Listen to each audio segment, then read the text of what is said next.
please welcome Steve Augustino.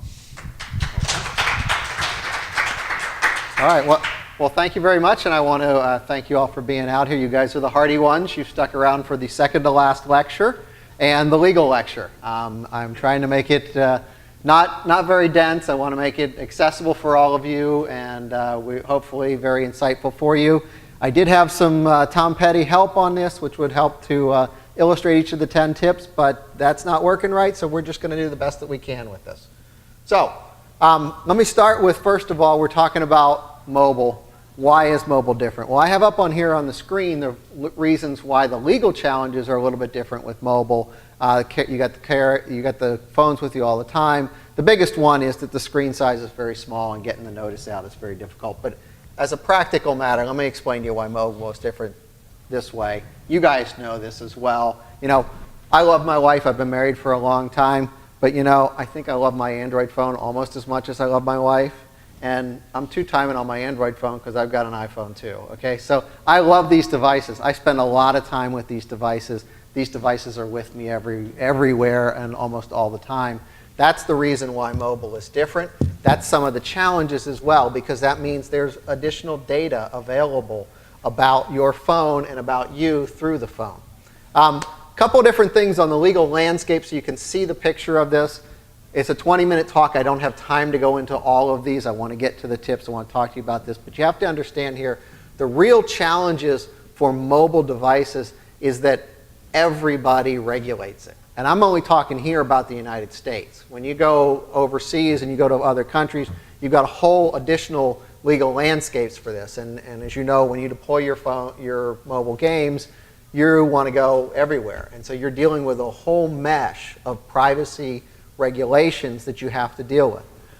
In the United States, you primarily have the FTC, the Federal Trade Commission, which is looking at this. And the thing I want to highlight for you in this one is their mobile apps for kids report in December of 2012, when they said, despite many high visibility efforts to increase transparency in mobile apps, we've seen little or no progress.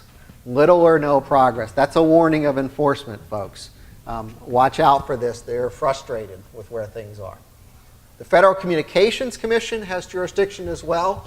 They have jurisdiction over the carriers on the phones. They have jurisdiction over some elements of the phone itself and some of the services that are on there. So we have sometimes overlapping and sometimes complex things that deal with that. A good example of that is Google with its Street View cameras that went around that captured information about mobile passwords as well.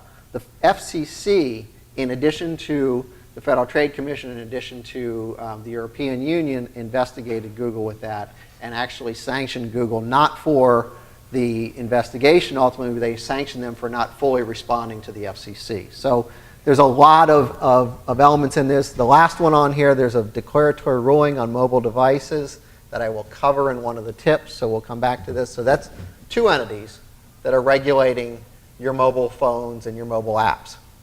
The third entity here, the states in general, but really led by California. The Attorney General in California has been extremely active, implementing the CalOPPA, which is a 2003, it's a 10-year-old statute, but the Attorney General has really been pushing it now to cover mobile and mobile apps. And so there have been a lot of activities. I got 7 major platform providers, including Google and Facebook and Apple with their iPhone store, to agree to a number of a joint statement of principles that would allow privacy disclosures to be made. The key things that California is pushing for here are 2 things. Number 1, disclosures are made prior to the download of the app itself, so people can have access to the information before they buy it. And in particular, when you're dealing with children, that's important because it's often only the parent that's downloading it, so that's your only chance to get to them. And then secondly, there's a real push for supplementing that with just-in-time notices. So it's not enough to tell a person whenever they download, whatever the game is that they're going to download, and then they keep and play for months and months on end. Not only you tell them at the beginning, but you got to tell them at the time as well. So here are my 10 tips. Let's talk about a number of these issues. First of all, I got to admit, when I pitched this to casual games here, I thought I had 40 minutes, so I thought 10 tips, no problem. 40 minutes, I can cover it. We're down to 20 minutes, so what I did was I took 5 of them and I put them all together. These are the basics. These are the most important things that you got to make sure you got to cover all the time. You have to disclose all of the relevant terms, including your prices. You got to disclose about in-app purchases as well. No surprises. Surprises are bad for you. Surprises are bad for the customer as well. With respect to information, think about it ahead of time. Okay, don't collect more information than you need, and don't keep it longer than what you need. So sometimes this means you got to have somebody overlooking your developers themselves, because they'll put things in games because they're cool, or because they can, or because they weren't thinking about it. I mean, that's sort of what happened with Google and the Street View. They were capturing data, and they really didn't put any protections to think about, well, what happens if I capture people's passwords? So look for that. If you're going to market with texts or tweets or social medias, there's a whole nother set of regulations that apply to that. Get consent for that. Know what your partners are doing as well. Everybody in the ecosphere here has a role, and you have a responsibility for some of the partners that you work with. For example, if you've got a free-to-play app, free-to-play game, and you're partnering with an ad server on that, you're likely to be responsible for what they're doing with the data and the information they get. And then keep current with the federal and state changes, because they do change. So I can't play it, but Tom's tip here was, I need to know. I need to know. Okay? Second one. The other thing about mobile here is that it's with us all the time. And it has information about where you are all the time. And that's important. The FCC noted this in their report in May of 2012. They said, because mobile devices have the ability, in fact, many times they have the obligation to do so for 911 purposes. For example, if you make an emergency call, the emergency responders need to know where you are. So the phone and the network constantly is checking where you are. Even if your phone is off, by the way, it is constantly checking to figure out where you are. They also need to know where you are to deliver the call to you. So it's out there. And because of that, it creates a unique concern about location data. Location-based services are great. Consumers love them. They love them in certain circumstances. So be careful with this. Think about this. This is where I'm repeating my request here. Don't collect it unless you need it. And I don't mean to call it Fruit Ninja. I actually love their game. I play it all the time. But I was flipping through their privacy policy, and there are no social aspects to the game itself while you're playing it. There are no mobile, geolocation aspects to it. But their privacy policy says that you give us consent to collect information on your device about the geographic location and your contact list. Now, presumably this is for serving ads and for leaderboards and some things like that, but it's not entirely clear. So be mindful of what you collect and where it is. Again, here's the concern about third parties. When you give this to third parties, they may have access to it, and they may have access to more information than you intended to give to them. So location, a spot to be very careful of. Tom's tip on this one was A Face in the Crowd was the song I picked. I'd also thought about Don't Come Around Here No More, but A Face in the Crowd fit a little bit better here. You were, until I had the location, you were just a face in the crowd. Now you're something specific, and that's the thing to be careful with location data. Okay, be extra careful with children. This is a focus of the regulators. They care a lot about this. And we saw from some of the prep materials I saw on this, the Casual Games Association did their survey of children and apps, and what you found was a lot of children under 13 are playing these games and playing them a lot. They seem to intuitively know how to use these devices, the tablets, the mobile phones, etc. They're really good at that. And the FTC, in their survey, found a lot of problems with that. Only 20% of the apps that were targeted to children actually had their privacy policy available prior to the download. Only 20%, 1 in 5. 59% of them sent information to a third party, and maybe they disclosed it, maybe they didn't, it's not quite clear, but that's a lot of people that are touching this information out there. 9% linked to social media, which is important there. The in-app purchases, I think, are the lurking issue for games in particular with the freemium model. You get those in the hands of small children, they're going to play it a lot, and they could easily purchase a lot of things, and that causes surprises. Surprises are not good. So watch out for that.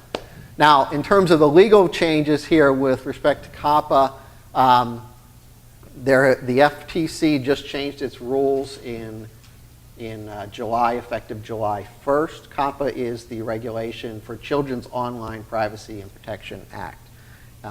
The major things that were added to the definition of personal information, so therefore, if you collect this information and you do so from children who are under 13, you have to get parental consent. So they broadened the scope of the kinds of games that are going to fall under these restrictions.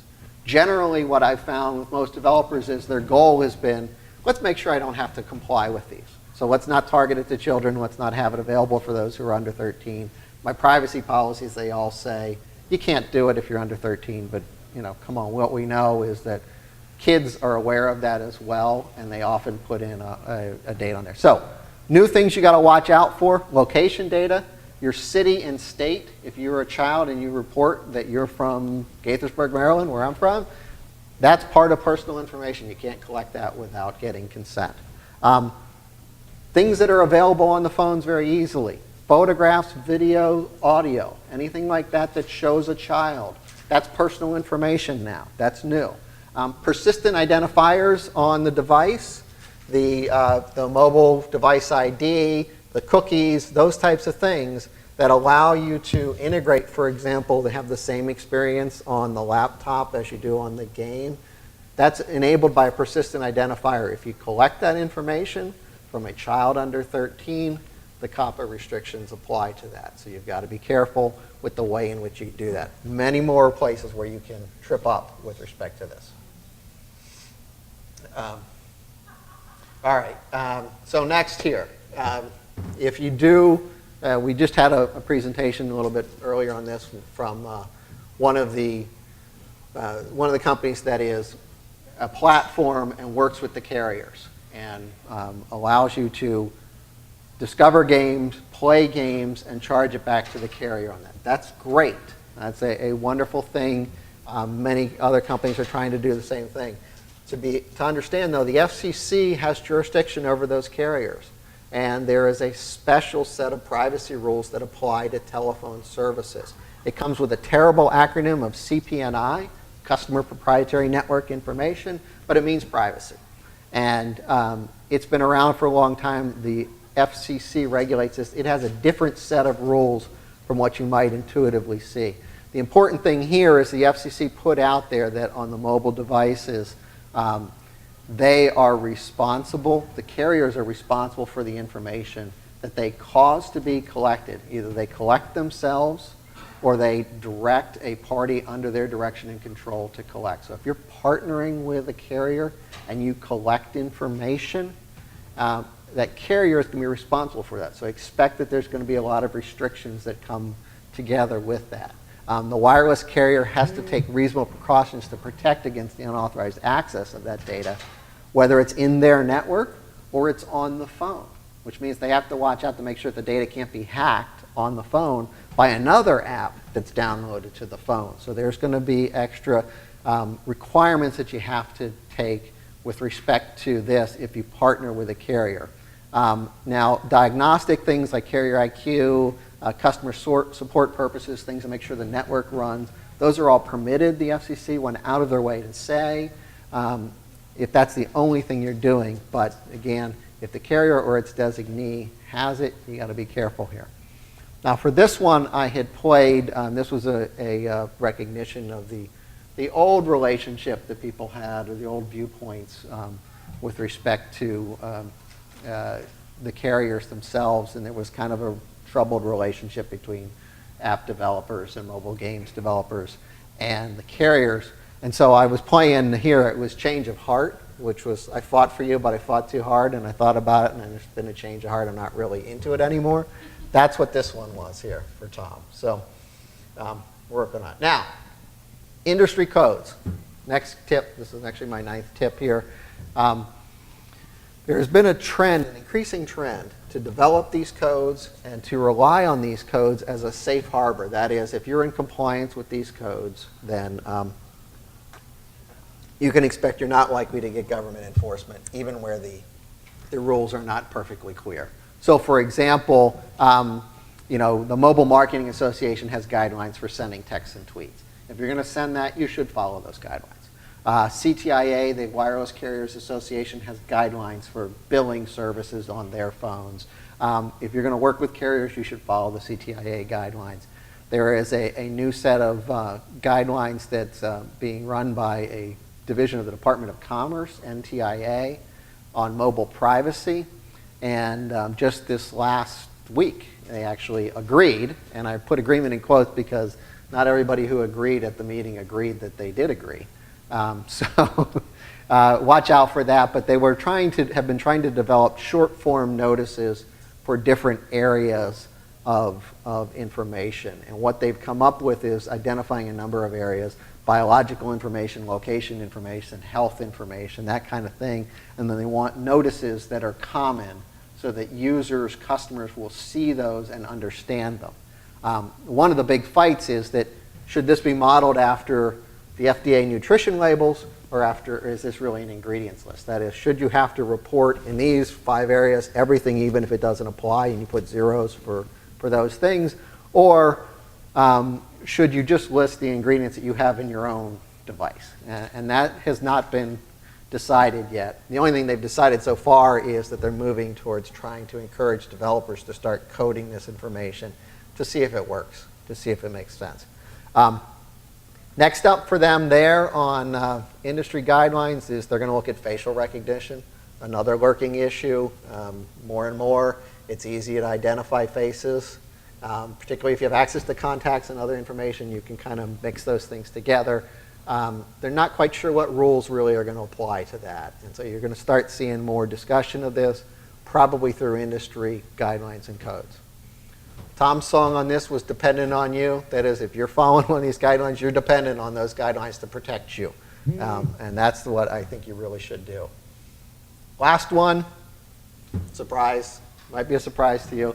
In your disclosures, you really should try to avoid legalese. What the descriptions say is it should be plain and understandable. I picked something here, which I'm really a fan of, from Minecraft. It's their terms of use and their privacy policy. And they're really just they're very direct, very blunt with it. You know, we're not going to put up a huge EULA, okay? That's not what we're going to do. We're trying to be open and honest, and we hope that people treat us the same way back. That's pretty direct. And you know, maybe because it's so different, it kind of stands out and people pay attention to it. But it's also understandable, right? You know, if there's anything in here that we're not covered, don't do it, and then ask us about it. And basically, if you don't be ridiculous, we won't. I mean, that's a you know, a nice statement about it. It'll be interesting to see how this stands up whenever it gets challenged. You know, but for now, you know, this breaks out of the overall noise, and that's helpful to you. And so Tom's tip here actually was the song "Jammin' Me," which is about noise in the world that's overcoming you and just too much for you. So those are my tips. I have one last slide here for you, and then I will take questions. And I just wanted to show you this because this is my now new all-time favorite band, Augustino. This was their one and only CD, unfortunately. It's 10 years old. They're from New Zealand. I got to tell you personally, I think it's awesome. I wish I could be in that band. Maybe I'll revive it someday. So with that, I'll take your questions. Thank you. I have tons of questions for you. You know, if I'm working for GRE or EA or DNA, I don't have to worry about any of this stuff because I got my legal teams. Mm-hmm. But if I'm 2, 4, 8 guys and gals, I'm a startup, I've got no money, I'm living on ramen noodles, I mean, how can I really be expected to A, hire a high-priced attorney like you, or even begin to understand half this stuff, let alone what COPA means I mean, are there resources for small companies? Is there a dummies book for this? What can we do? It's a real challenge. It's a real challenge because things change so much. So I guess the best thing I can say about that is look first to the industry guidelines. Many times they will develop best practices. So, like I said, Mobile Marketing Association has best practices for sending texts and tweets. Look at that. This is not a strategy I recommend because there are things in a lot of, in samples that are out there that, are there for specific purposes and you may not be aware of it. But what a lot of people do is they kind of look at what their competitors are doing and take those as a sample and start up with those sorts of things. I mean, it's a shortcut. It'll get you something basic. Ultimately, you need to ask somebody who has some experience with this how to address that. What are the implications of not doing it or not doing it right? Well, if you don't do it right, it's really enforcement matters. They can come up against you, and we've seen enforcement. Sometimes it's against big companies, sometimes it's against very small companies. So being small does not necessarily mean that you're under the radar with respect to these. Are you seeing cases where they are coming after, like, say, for example, game developers? Yes, yeah, the FTC has made a push on this. There have been a couple of cases where they went after very small companies. About 2 years ago, they went after a few companies who had small games that had rainbows and ponies in it. So they said this was aimed at children and went after those sorts of things.